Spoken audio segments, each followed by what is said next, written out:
Hello class, my name is Carly Wiseman, and today we are going to be going over elasticity and supply and demand and how both the producers and the consumers can be affected by differences in key input prices.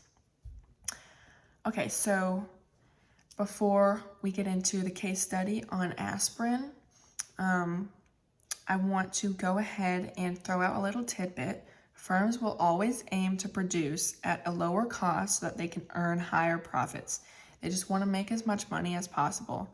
So they'll do whatever they need to do to both stay in competition with their rivals in the market and earn as much money as possible. Okay, so the case study is on how a new innovative technology can help producers of aspirin make it more efficiently.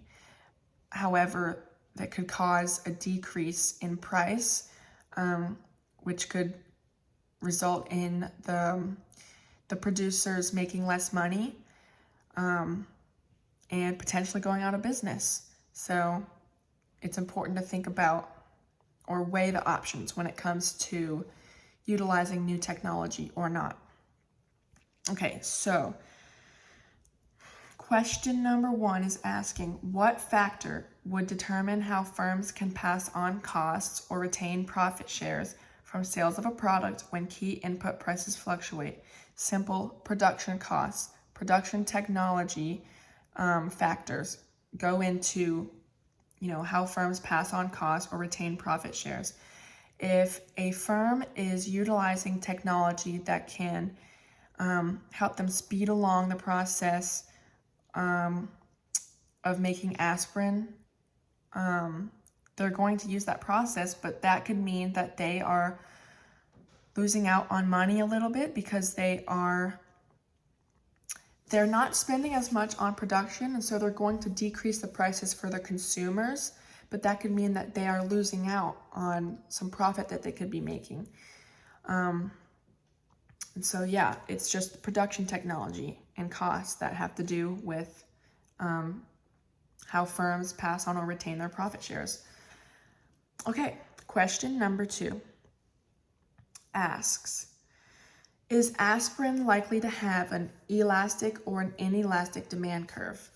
Aspirin, well, these could both go both ways, but aspirin, if you're looking at the medical side of it, if it is prescribed to someone for some condition or something they have, it's going to be inelastic or represented by the inelastic demand curve.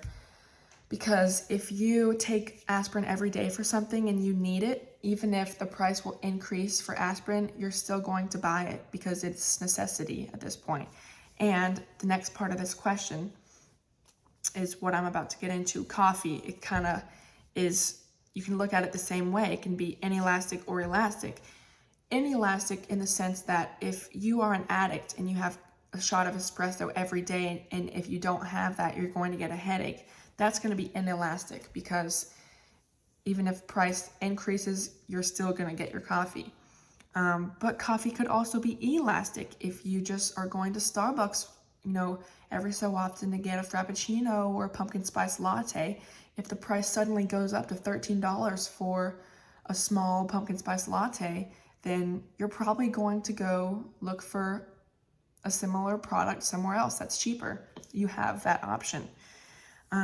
Okay, question 3 asks, which demand curve, elastic or inelastic, is more beneficial to consumers in terms of price decrease and why? The inelastic demand curve is going to be more beneficial to consumers because supply will shift to the right, causing a dramatic decrease in price for the buyers, and that's always going to be a plus for consumers. They don't want to spend as much, want to save as much money as possible. Now that will hurt the producers, but it's okay for the consumers. All right, question number 4, which situation could lead to a fall in sales revenue for producers with the discovery of new technology? The answer is also inelastic because the price for the product is considerably lower. So that's going to be beneficial for the consumers, but on the other hand, it's hurting the producers. There's little impact on the quantity, but it is still hurting the producers because they're not making as much as maybe normally they would be. And second part to that question, why are producers still inclined to implement the new technology in the production process? Because if all of their competition in their market is using the new production technology, they're going to want to keep up. They're not going to want to fall behind and be left in the dust by their rivals. They're going to want to keep up so they're not driven out of business. So basically, I mean, they may not have any choice. If they want to keep making money and stay and keep the ball rolling, they got to implement the new technology. Okay, question number 5 is asking, so since the demand for food is generally inelastic, which of the two graphs, or inelastic or elastic demand curve, would you apply to the market for agricultural products? So agricultural products and food, you can kind of look at them the same way. Agricultural products are foodstuffs, which are necessities of life. You need them to survive. And so even if the price for agricultural products increases, you're still going to buy them. You need them to survive. Food, you need it. So what would happen to prices and quantity if there is a surge in production? If there is a surge in production, you're going to have an increase on the supply end. You're going to have a decrease in price, but the quantity demanded by the consumers is generally going to stay the same. And so it would be just the opposite if supply decreases due to poor weather or other factors.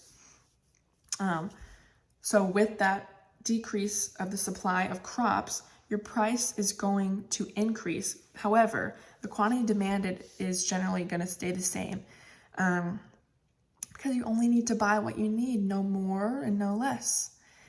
So those would both still be inelastic because whether the price increases or decreases due to factors that may or may not be in the producer's control, like weather or a surge in production, the quantity demanded is still going to remain constant by the consumers. I hope that helps you understand elasticity.